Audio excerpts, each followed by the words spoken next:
Bonjour tout le monde, c'est Monsieur 2X. Donc dans cette vidéo, nous allons résoudre la question numéro 6 des exercices de révision.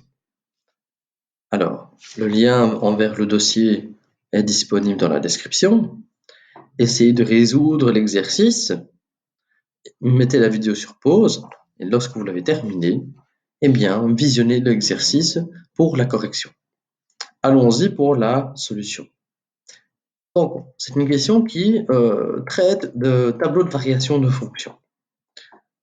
Et alors, on vous propose 4 questions qui sont plutôt faciles à résoudre. Alors, la première question, c'est quel est le domaine de définition de la fonction? Alors, pour le domaine de définition, il faut se rappeler ce que ça représente. Ce sont tous les x qui ont une image. Donc, vous savez que pour répondre à la question, étant donné que vous n'avez que le tableau de variation à disposition, que c'est au niveau de la ligne des x que vous allez faire votre analyse. Donc, c'est ici que d'une façon ou d'une autre, on va devoir trouver notre solution. Rappelez-vous que tout comme un tableau de signes, un tableau de variation peut contenir des zones hachurées. Et donc, entre guillemets, ce sont des zones qu'on ne considère pas au niveau de la fonction, parce qu'elle n'y est tout simplement pas définie. Est-ce que c'est le cas ici? Mais non, il n'y a aucune zone hachurée. Et donc, toutes les cases sont à considérer.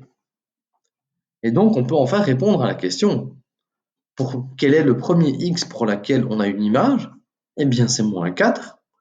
Quel est le dernier x pour lequel on a une image? Le 7. Et tous les x compris entre moins 4 et 7 admettent une image, étant donné qu'on sait faire une analyse de variation. Et donc, votre domaine de définition, c'est juste moins 4, 7. Deuxième question. On vous demande les coordonnées de 3 points appartenant au graphique de la fonction. Alors, rappelez-vous ce à quoi ça sert un tableau de variation. Ça sert à décrire la variation d'une fonction, c'est-à-dire de pouvoir expliquer sur quel sous-intervalle la fonction est croissante et sur quel sous-intervalle la fonction est décroissante. Et nous avons à disposition un certain nombre de points intermédiaires. Et rappelez-vous que ces points intermédiaires représentent les extrémas de votre fonction. Et donc, les extrémas d'une fonction, ce sont des points particuliers. Et donc, en fait, nous avons 5 possibilités. On a le choix entre 5 points. Soit moins 4, soit moins 1, 4, soit 1, moins 5, soit 3, 2, et soit 7, moins 1. Et voilà, vous avez résolu votre question. Prochaine question. Sous-question. Tracez une courbe représentative pour la fonction. Alors, il existe une infinité de possibilités. Donc, ce que je vais afficher à l'écran, c'est l'exemple le plus simple que vous pourriez tracer. Alors, ce qu'on va faire, c'est qu'on va partir de notre tableau, on va partir du point le plus à gauche, et on va compléter les informations de gauche à droite. Et alors, si on le fait, un exemple de graphique pouvant être décrit par le tableau de variation donné au départ, c'est celle-ci. Pourquoi? Donc, vous partez du point moins 4, moins 4. Donc, vous savez, par exemple, que ce point est le point de départ de votre fonction. On vous dit ensuite que la fonction monte jusqu'au point moins 1, 4. Donc, jusqu'à ce point-là. Alors, le plus simple, vous pouvez simplement tracer une ligne droite entre les deux points. Ensuite, vous êtes décroissant jusqu'au point 1, moins 5. Et donc, de ce point-là à ce point-là, vous savez que vous allez décroître. Et donc, un exemple, c'est de simplement relier vos deux points par une ligne droite. Ensuite, à partir de ce point-là, vous remarquez que votre courbe est croissante. La fonction est croissante jusqu'au point 3, 2. Donc, on doit partir de ce point-là pour arriver à ce point-là. Et de nouveau, elle ne fait que monter. Et donc, le plus simple, boum, on relie. Et ensuite, vous passez du point 3, 2 au point 7, moins 1. Et donc, vous n'avez pas le choix, vous devez descendre. Et donc le plus simple, c'est de relier ces deux points. Et voilà, vous avez un exemple de courbe représentative. C'est le plus simple. Dernière question, c'était la plus compliquée. Alors, on vous demande, on vous dit, est-ce que l'équation f de x égale 3 peut admettre trois solutions et justifier? Alors, vous pouviez le faire de deux façons. Soit en utilisant votre exemple, s'il est correct naturellement, soit en vous basant sur le tableau de variation. En fait, les arguments sont identiques, que ce soit dans l'un ou dans l'autre, mais vous pouvez le voir de deux façons différentes, selon deux aspects. Aspect géométrique, graphique, aspect tableau de variation, plutôt, je vais dire, analytique. Alors, on va regarder tout d'abord l'aspect graphique.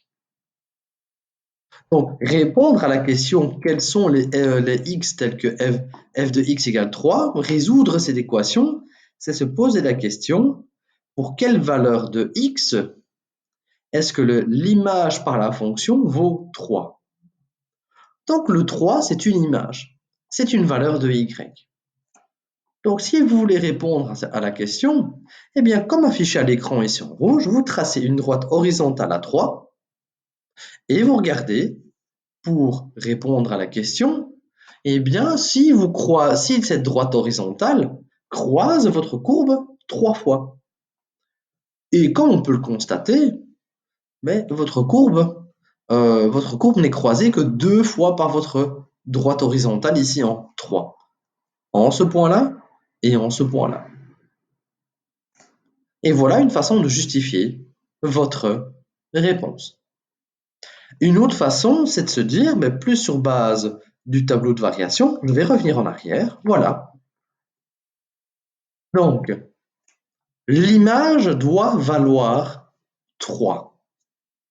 Eh bien, de nouveau, faites votre analyse. Vous partez de gauche et vous allez vers la droite.